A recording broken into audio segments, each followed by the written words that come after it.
Siin viiulimängijad on ka ja siin me oleme dirigent. Võib-olla see on lauluseadus. Vabalise liikmise peaks siin otse joonelt. Vahepeal ei ole nuiapoissi vilkuse rohkem kui üks. Hansapäevad toimuvad Hiiumaal, siis Marek võtab kõik oma basketballimängijad Hiiumaalt kokku ja toob need lavale. Olge valmis.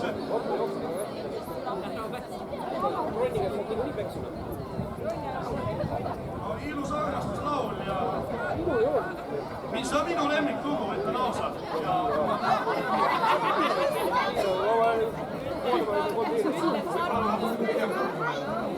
Eesti kõige kõrgema mäe vaht on selle meile kunagi laulnud. Punamine tornivaht Pärnu Sõdel ja laul siis hoopistükkis Pettis Neiu.